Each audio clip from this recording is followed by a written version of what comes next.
आप देख रहे हैं न्यूज इनसाइडर 24/7। आइए नजर डालते हैं देश और दुनिया की 20 बड़ी खबरों पर। ओमान के फॉरेन मिनिस्टर बदर अल बुसैदी की जानिब से कहा गया कि ईरान के खिलाफ जंग उसकी तरफ से शुरू नहीं हुई और ये पहले ही ग्लोबल इकोनॉमी को नुकसान पहुंचा रही है, जो कि मजीद खराब हो सकती है अगर जंग जारी रही। उन्होंने बताया कि ओमान स्ट्रेट ऑफ हॉर्मुज में सेफ गुजारिश को यकीनी बनाने के लिए कोशिश कर रहा है ताकि शिपिंग और सप्लाई मुतासिर न हो। हिजबुल्लाह के लिएजन और कोऑर्डिनेशन यूनिट के हेड वाफिक सफा की जानिब से कहा गया कि हिजबुल्लाह इसराइल के खिलाफ लंबी जंग के लिए तैयार है और उसके पास कई सरप्राइजेस मौजूद हैं, खासतौर पर ऑफेंसिव ड्रोन्स। उन्होंने दावा किया कि रेजिस्टेंस ने पिछले 24 घंटों में कई हमले किए हैं और जंग तब तक जारी रहेगी जब तक कि अपने मकासद हासिल न हो जाएं। लीबिया के ग्रैंड मुफ्ती शेख सादिल अल गारियानी की जानिब से दुनिया भर के मुसलमानों से ईरान की हिमायत करने की अपील की गई और कहा गया कि यूएस ट्रोप की तैनाती अरब दुनिया को गैर मुस्तहकम करेगी। उन्होंने कहा कि इस्लाम में न्यूट्रलिटी का कंसेप्ट नहीं और अगर मुसलमानों की मदद करना दीनी फर्ज होता है। ईरानियन नेवी की जानिब से दावा किया गया कि उसने बंदर अब्बास के करीब ही अमेरिका के 2 ड्रोन को तबाह कर दिया और अब तक टोटल 129 दुश्मन ड्रोन गिरा जा चुके हैं। ईरानियन ऑफिशियल्स के मुताबिक उनके दिफाई निज़ाम पूरी तरह से काम कर रही हैं और ये कार्रवाई अपने दिफा के लिए की जा रही है, जबकि अमेरिका और इसराइल के क्लेम्स को गलत करार दिया गया।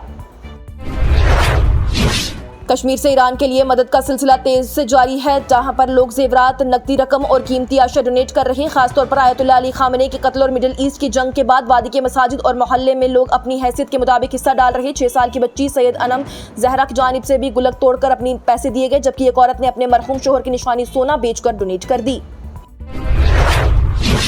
ईरान के फौजी तर्जुमान इब्राहिम जुल्फिकारी की जानिब से अमेरिका और इसराइल को सख्त पैगाम देते हुए कहा गया कि उनकी हर हरकत ईरान की निगरानी में है और जंग का रुख ईरान के हक में जा रहा है। उन्होंने ये भी दावा किया कि अमेरिका और इसराइल का दिफाई निज़ाम कमजोर हो रहा है और उनकी पॉलिसीज नाकाम हो रही हैं। जुल्फिकारी ने तनबीह की है कि अगर जंग बढ़ी तो दोनों मुल्कों बुरी तरह से फंस जाएंगे। साथ ही उन्होंने इल्जाम लगाया कि अमेरिका अपने नुकसान छुपा रहा है, जबकि ईरान के मिसाइल और ड्रोन हमलों के तनाव को मजीद बढ़ा रही हैं।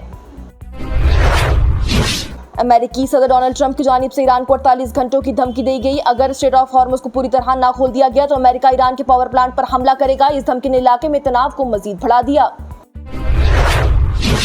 ईरान के सदर मसूद पेजेश्कियान की जानिब से जवाब दिया गया कि स्ट्रेट ऑफ हॉर्मुज सबके लिए खुला है लेकिन दुश्मनों के लिए बंद हो सकता है। उन्होंने ये भी कहा कि धमकियां ईरान को कमजोर नहीं बल्कि मजबूत करती हैं।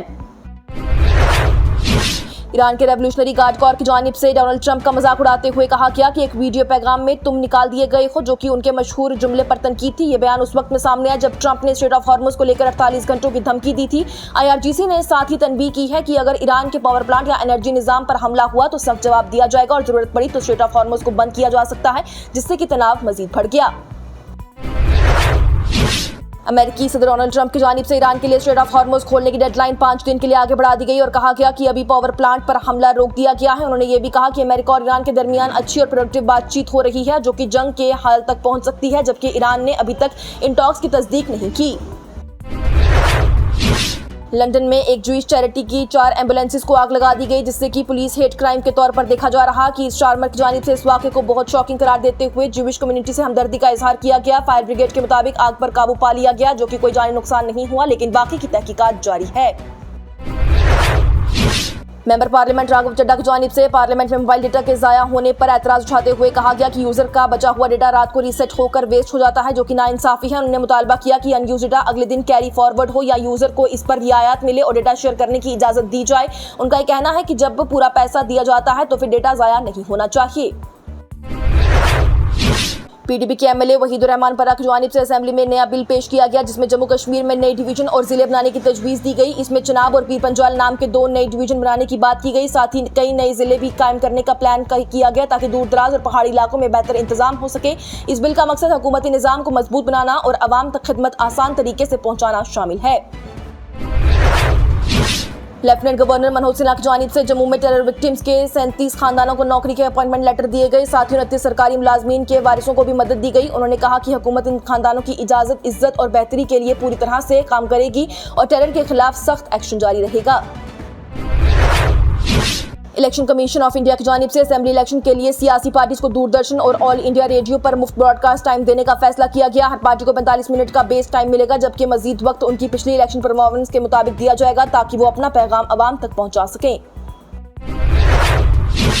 डिविजनल कमिश्नर कश्मीर अंशुल गर्ग की जानिब से कहा गया कि कश्मीर में पेट्रोल, डीजल और एलपीजी की सप्लाई बिल्कुल स्टेबल है और 10 से 15 दिन तक का स्टॉक मौजूद है। उन्होंने अवाम से अपील की है कि अफवाहों पर यकीन ना करें क्योंकि हुकूमत सप्लाई को लगातार मॉनिटर कर रही है और किसी किस्म की कमी नहीं है। आर्मी के नॉर्दर्न कमांडर लेफ्टिनेंट जनरल प्रतीक शर्मा की जानिब से किश्तवाड़ का दौरा करते हुए फौजियों की परफॉर्मेंस को सराहा गया और उन्हें अमन और स्टेबिलिटी बरकरार रखने के लिए इसी तरह से मेहनत जारी रखने की हिदायत दी गई। आर्मी ने बताया कि ऑपरेशन के दौरान जैश ए मोहम्मद के 7 टेररिस्ट को हलाक कर दिया गया, जिनमें की वांटेड कमांडर सैफुल्लाह भी शामिल था।